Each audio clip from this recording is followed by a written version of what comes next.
is Lonnie once again from the Justice Homestead, my little corner of heaven in my backyard in Illinois. Um, haven't been putting up content as much as I'd like. I see I've been picking up subscribers, so thanks everybody. I want to do a quick video.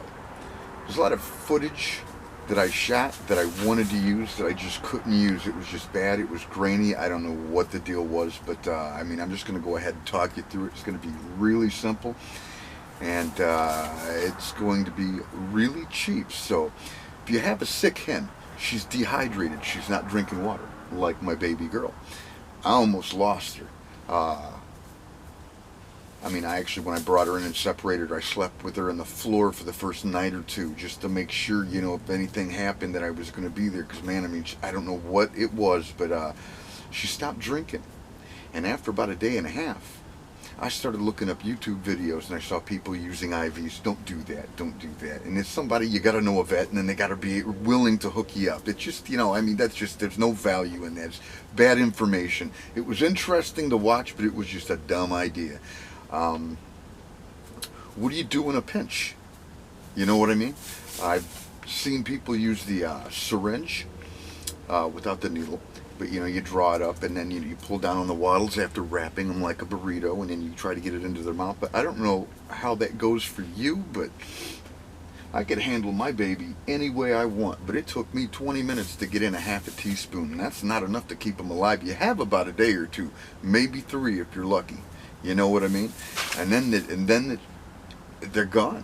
You know, I wasn't going to lose my baby. So I started doing some research, because I started thinking, well, what do they do for people like back before the IV, when, say, like they're in a coma or they're unconscious? You have to keep them hydrated. And that's when I came across rectal hydration. It's brilliant in its simplicity. So I noticed she wasn't drinking. She wasn't drinking on her own. She was not interested. She'd just stand there and shudder, and just kind of like she was drunk. She'd like weave like that, and just kind of, her eyes looked like they were rolling up. So what you're going to do, instead of using mineral oil like in my tail down equals egg bound video, you're going to be using a mixture of electrolytes and water. Because water in itself is more of a douche. It'll come back out. But the salts from the electrolytes will help it pass through the membrane and get into the body much faster than it would just trying to force feed it, you know, through the mouth by pulling down on the wattles. And it just traumatizes the bird. It takes such a long time to do it that way.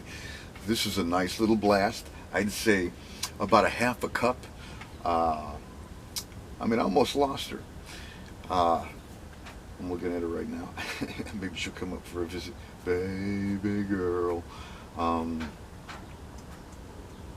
She actually got up and went to her water dish just a few hours later. I'm telling you, it was just like that. It was the game changer. So I did it every 4 to 6 hours after that over the next 2 days, and then she was starting to eat on her own. If you're feeding them crumble or even pellet, add a little water to it. I got something from Blaine's Poultry Cell. Something, it's like something you mix in with water that you give a bird who's stressed. I give them crumble. I get a little bit of water, mix it into it, make it kind of like an oatmeal kind of consistency, and then mix some of that Poultry Cell into it. And it's also a good time to put like a probiotic in calcium, crushed calcium tablet. Just make it like a little supercharged kind of a thing, and they'll come out and eat it, especially when it's cooler. Because, you know, you heat it up a little bit. It's like a warm breakfast. But basically, that's it, man. Just electrolyte and water rectally, about a half a cup. You want to do it every 4 to 6 hours. Do not try to run an IV on that bird. I'm telling you, it's a game changer. It really made the difference. I mean, I almost lost her, and it really made the difference. So I don't have that issue anymore. You know what I mean?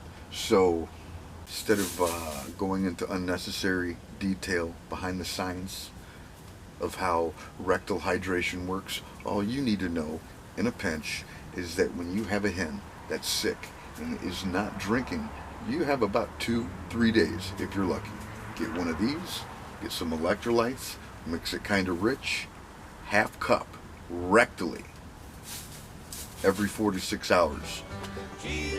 Trust me, it'll work. We'll see you in the next video. Take care.